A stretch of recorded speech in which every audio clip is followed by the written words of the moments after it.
Usapang Pamilya, digdi sa DZGB, giya para sa pamilyang maugma, nagkakasararo, may takot sa Diyos, asin disiplina, mga tema para sa marahay na pagpapadalaga nin pamilya, asin iba pa, ang gabos na yan, digdi sana sa DZGB, sa programang Usapang Pamilya.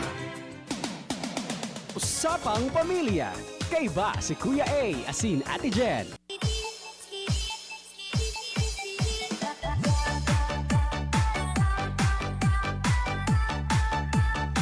Good afternoon sa kabusat mga praantabay, Luzon, Visayas, Mindanao. Aldaw na naman ning Huwebes.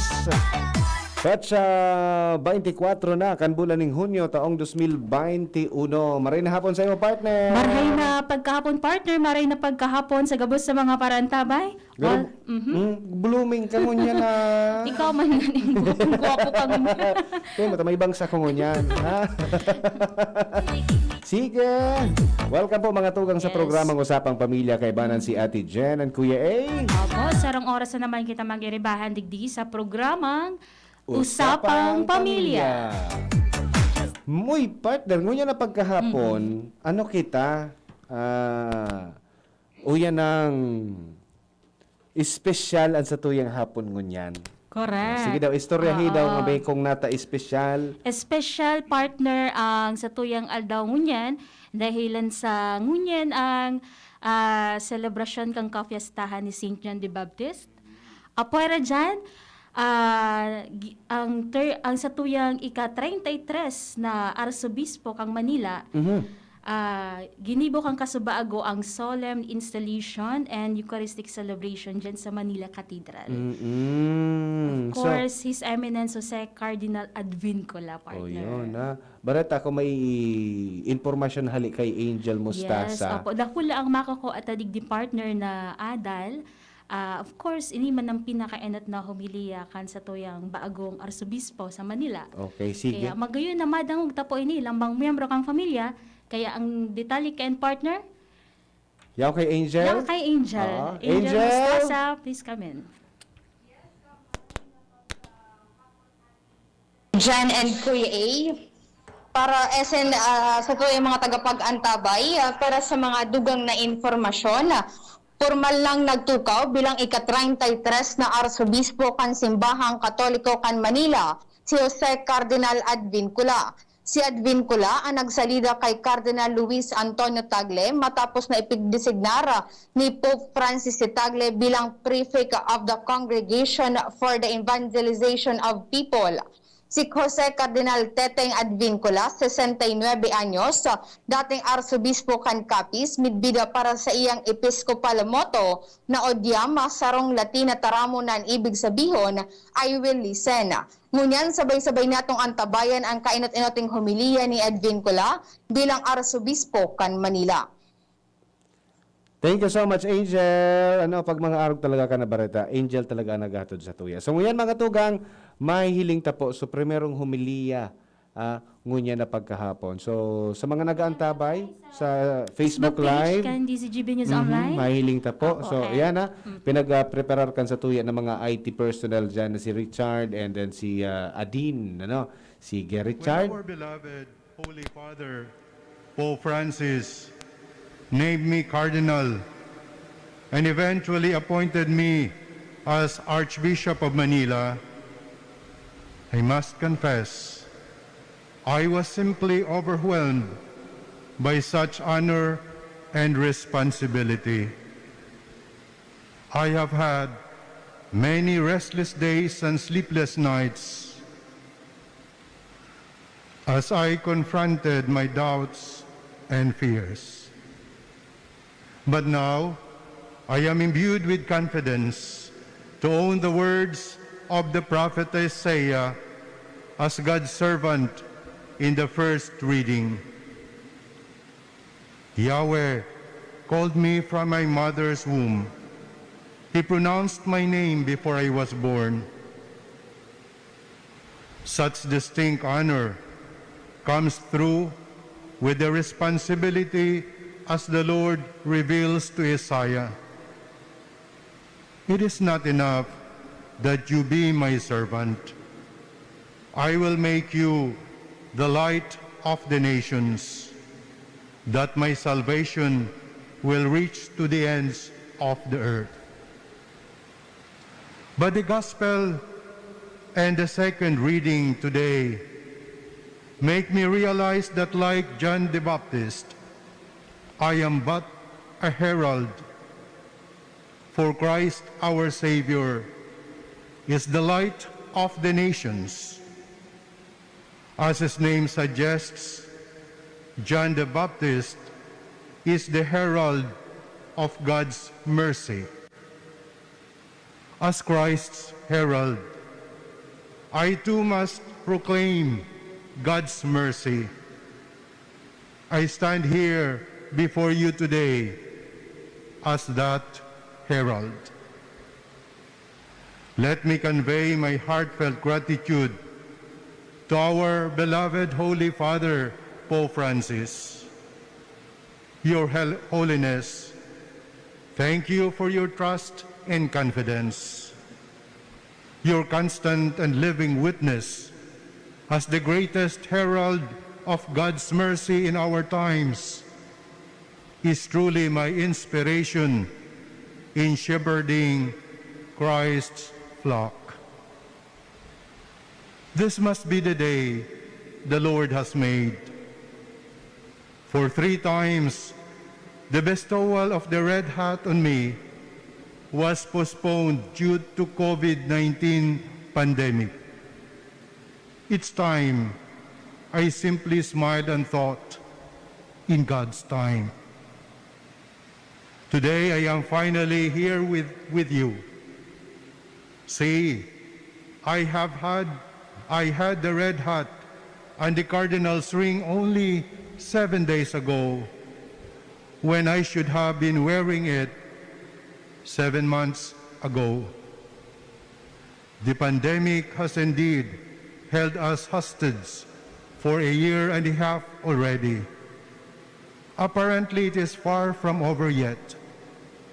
In fact, only my 2 sisters residing in Capiz, only 21 of my 142 priests, the mayor of Rojas City, Honorable Ronnie de Divas and his wife Joan, and the governor of Capiz, Honorable Esteban Evan Contreras, are with us in this celebration to represent my family, the Archdiocese of Capiz, the city of Rojas, and the province of Capiz, also because of the pandemic.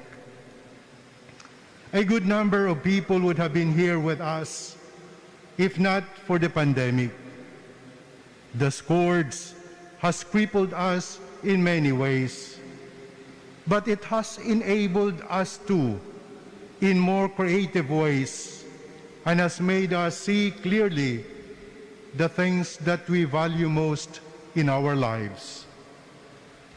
Some people may actually think that God has abandoned us, but instead, for us, steadfast believers, it simply shows that it simply shows forth God's power in the midst of our helplessness. For we see God as our only help in our helplessness. God's light shines on us in the midst of darkness. For the light of our faith allows us to see God's mercy even in this long moment of darkness. See, God's mysterious design has made this moment truly marvelous as an event of great historic significance for the Catholic Church in the Philippines. I could see 3 reasons why. First, because as we celebrate the year of Saint Joseph, God has called yours truly, a clueless Jose from Capiz, to be the 9th Filipino cardinal. Who would have thought? We all did not see it coming. Personally, I find it providential because I have a special devotion to Saint Joseph. The second reason why it is historically significant is that as we celebrate the 500 years of Christianity in the Philippines, God has given me to the Archdiocese of Manila as its new shepherd. Clearly, Mission Agentes sends me off with a mission. You are gifted to give. What could be more challenging than that? The third reason for its historical significance is the beautiful coincidence today. On this very day, when I am installed as Archbishop of Manila, we are celebrating the founding of the city of Manila 4 centuries and a half ago. See how significantly historic this day is for us in the Church as Filipinos and particularly as Manileños. However, let us not get stuck in this great historic significance of this moment, for the responsibility it brings is truly overwhelming. It behoves us to ask ourselves, where are we Filipinos as a Christian people after 500 years of Christianity? Certainly the gift of faith has grown and continues to bear much fruit. God has gifted us with faith so that we too can become gifts to others. All of us are therefore gifted to give. As Filipinos, we also ask ourselves, what has happened to Manila after 450 years since it became a city?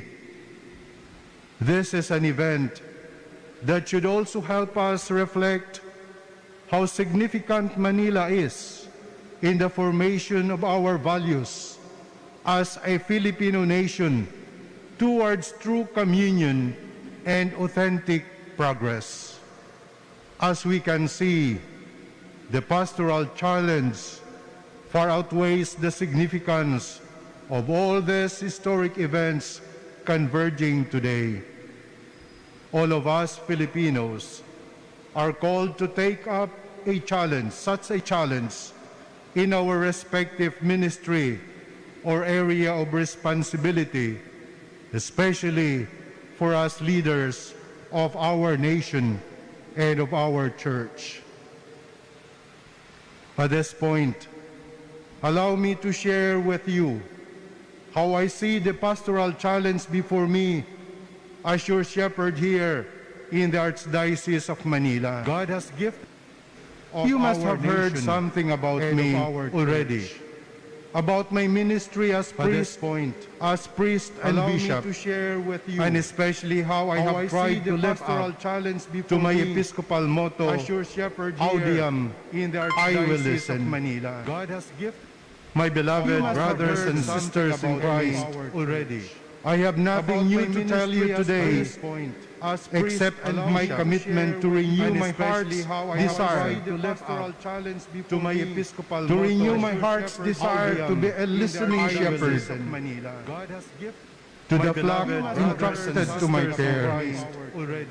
I have nothing new to tell you today except the priest, consecrated persons, and the laity of the Archdiocese of Manila.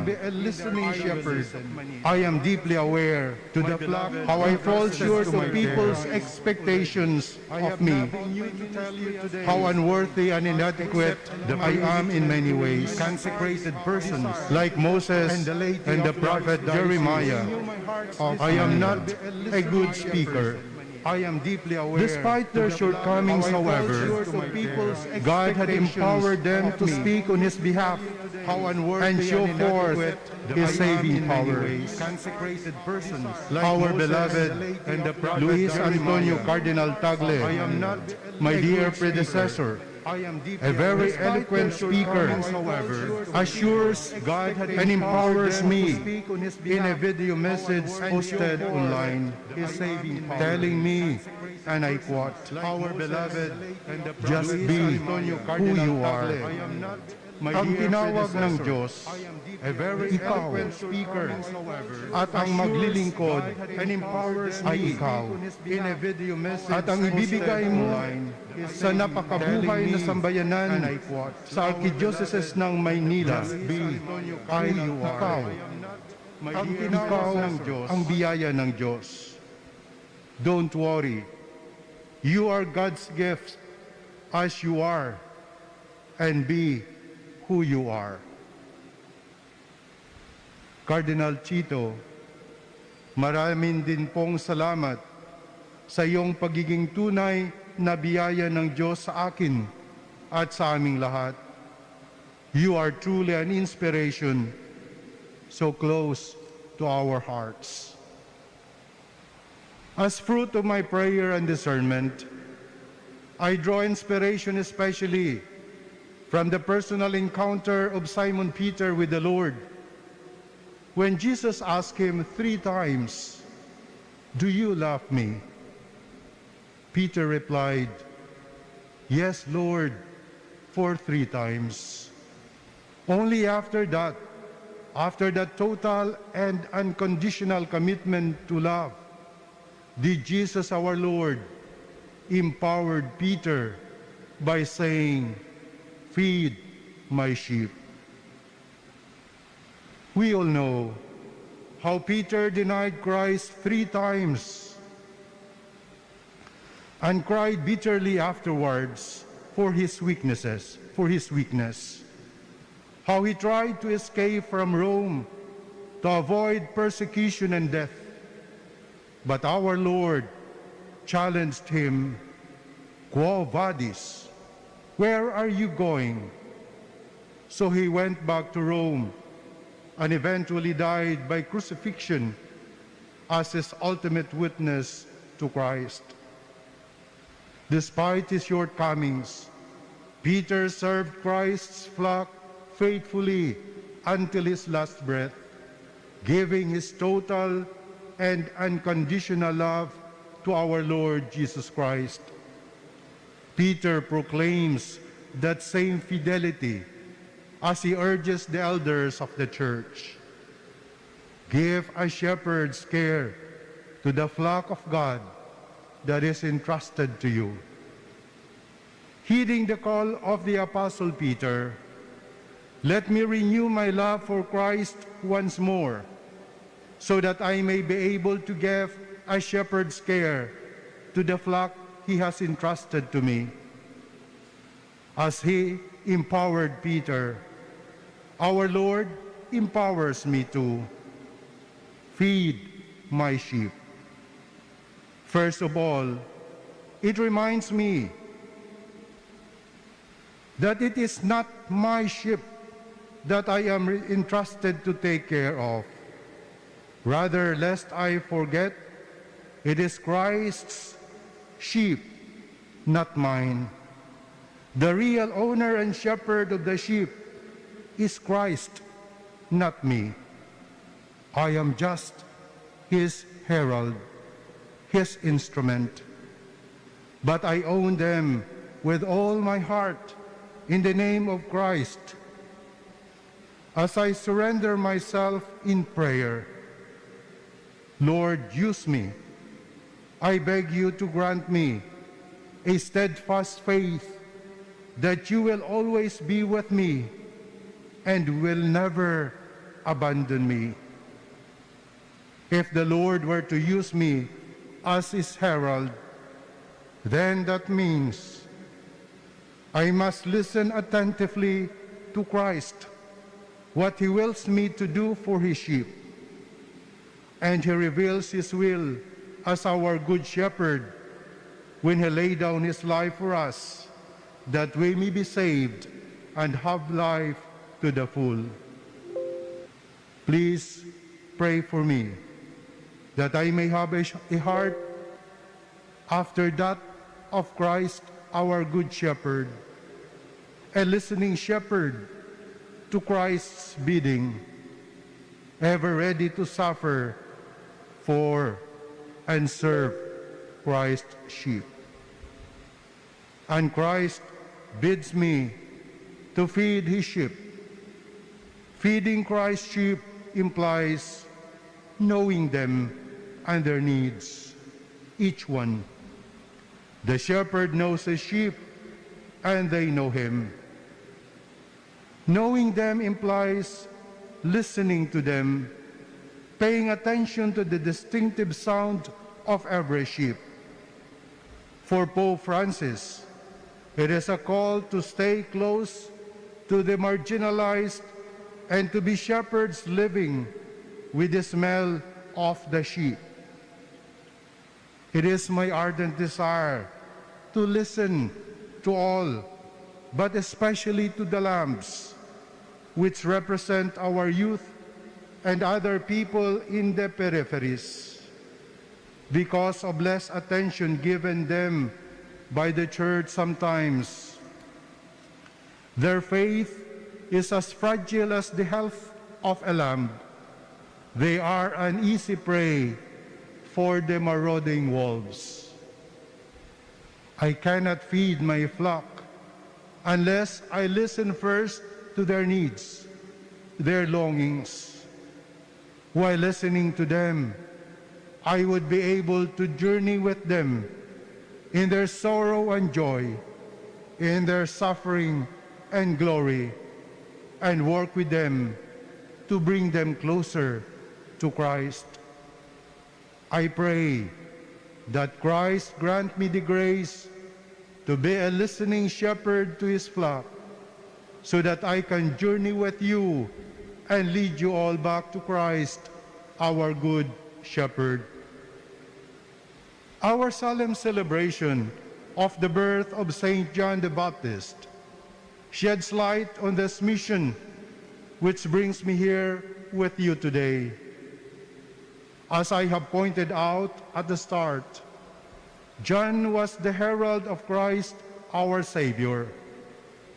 As the newly installed Archbishop of Manila, I share in the mission of Saint John the Baptist as Christ's herald. Saint John the Baptist laid down his life for such a mission. I believe it also demands nothing less of me. I am now 69 years old. At the twilight of my ministry, I thought I was old. I was that old to be transferred to another diocese.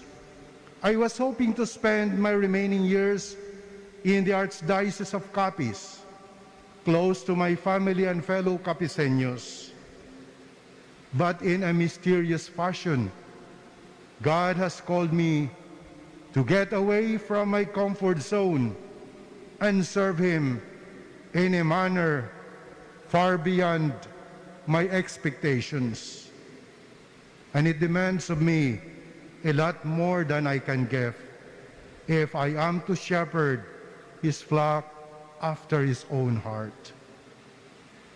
I remember the words of our dear Apostolic Nuncio when he bestowed on me the Cardinal's insignia in Capiz 7 days ago. He shared how our Holy Father Pope Francis reminded us new cardinals last November 28 that the color red that the cardinals wear is the symbol of blood, a sign of martyrdom, a sign of witness. Because that martyrdom means to be a witness even to the shedding of their blood. It means surrendering myself to God in total and unconditional trust, like John the Baptist and the Apostle Peter, who laid down their lives for Christ's sheep. In this light, I also see myself like St. Paul, who was comforted and empowered by God, the same God who assures me now, my grace is sufficient for you, for my power is made perfect in weakness. Before I end, let me thank the priests, consecrated persons, and laity of the Archdiocese of Capiz. Thank you so much for teaching me to be a shepherd who listens.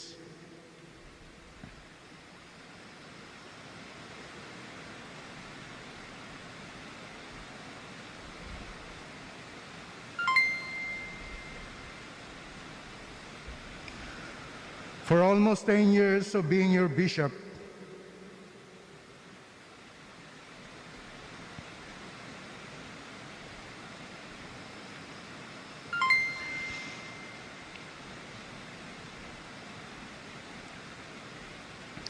I tried to be a listening shepherd to you. Yet, as you know well, there are still a lot that I should learn. As I leave you, please do not feel orphaned and shepherdless. As Cardinal Tagle reminded one of our priests in Rome, you are not orphans. You are not shepherdless. God is your Father. God is your shepherd. As I officially start my ministry as Archbishop of Manila, I humbly plead with all the priests, consecrated persons, and the laity of the Archdiocese of Manila, let me be a listening shepherd to you all, and let us learn from one another how to listen after the heart of Christ, our Good Shepherd. On the day of judgment, we are but Christ's servants. And how blessed are we to have such an opportunity to serve Him in our respective capacities and ministries.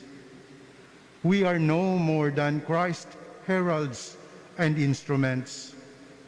Yet if we remain faithful until the end, the Apostle Peter assures us, and when the chief shepherd appears, you will receive the crown opportunity of glory. To serve Him in our respective my beloved brothers and sisters in Christ, let us entrust ourselves to our Blessed Mother, the brightest herald of all times.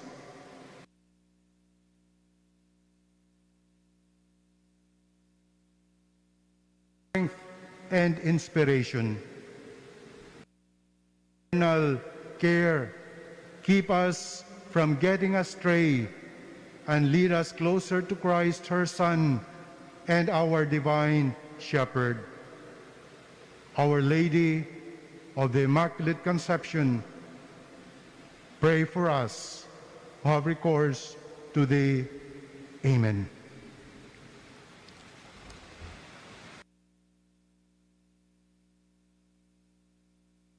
Stand before the grand horizon, 500 years of faith, grateful today. We bear the gift of mission. Totally yours, we give ourselves, faithfully yours until the end. To your mission, Lord, we give.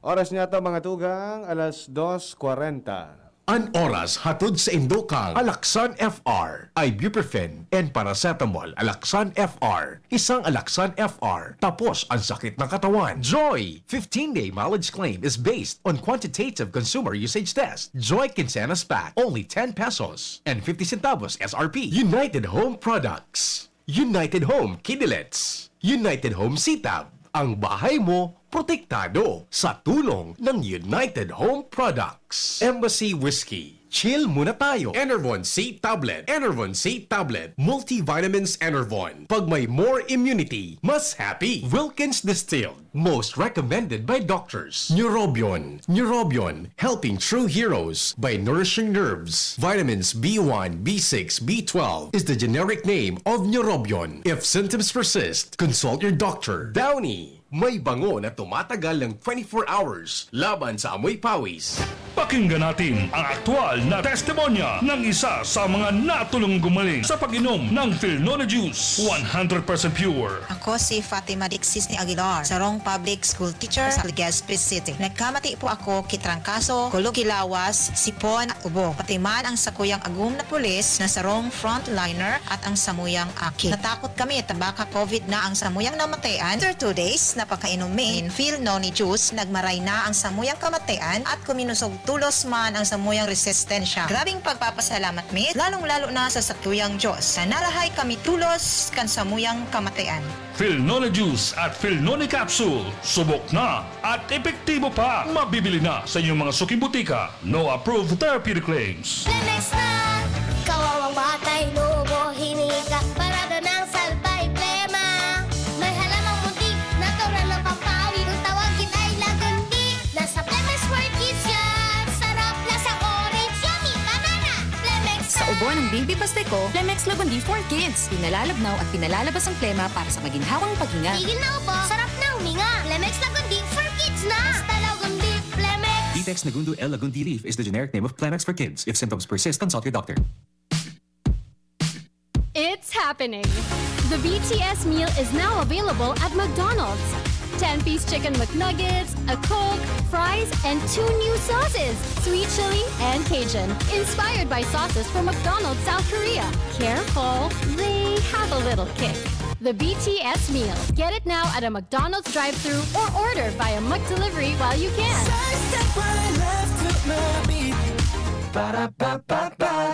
Enjoy 1050 pack sa Good Ginsena Swak.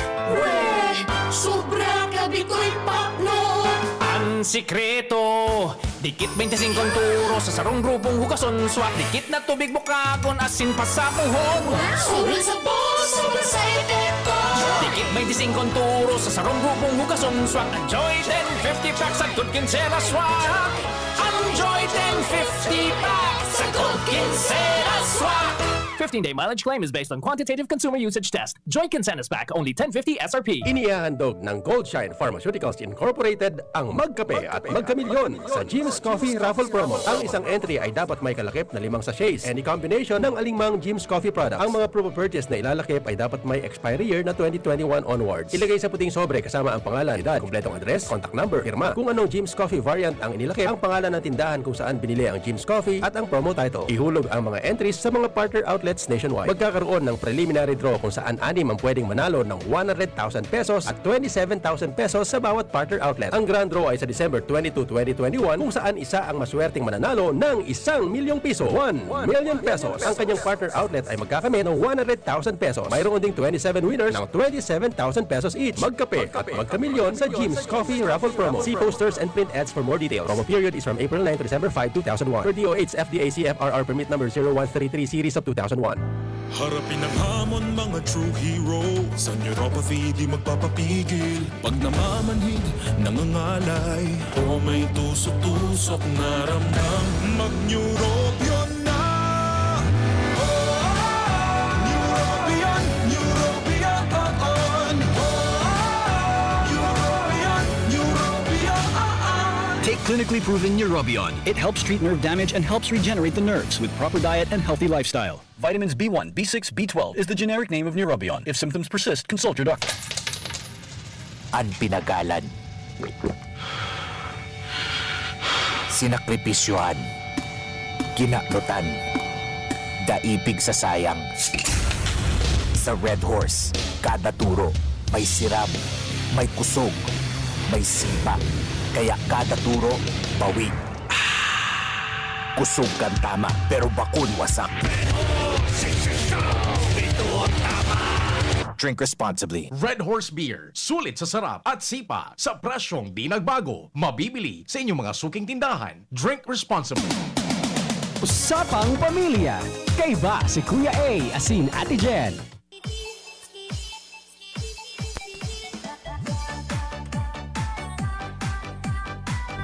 Welcome back, Ate Jen. Yes, welcome back partner. Welcome back po mga paraantabay. So Yan. naantabayan ng partner ang kabilugan kang humilia kan sa tuyang panibagong Archbishop kang Manila Cathedral bilang si Jose F. Cardinal Advincula. Diba? So mga magayunon sa iyang mensahe partner kaya naman niya na pagkahapon igwa kita ning baya kakaibahan naman digdi sa programa. Yes, oo. Yan na. Ang sa tuya na Vice President for Engineering kan PBN Broadcasting Incorporated, DZGB. So, niyaw na, naka-standby na. Via Zoom. Via Zoom, mga tugang. Si Sir Nonoy Jose Locsin. Good afternoon, sir. Hello. Yes, sir. sir, Maray na hapon po maray na sa imo, sir. pagkahapon. Maray na hapon pa, Ben. Ayan. Nahiling ta po so humilia ni Jose Cardinal Advincula kasubaago our ninth Philippine Cardinal, and then magayunon sabi mo nga ni baga partner magayunon sa iyang Humilia, niya na pagkahapon. So syempre kay ba nata si Sir Jose ngayon na pagkahapon para mas lalo niya tong madaysek so sa tuya na nahiling kasubago. So, sir, good afternoon tabi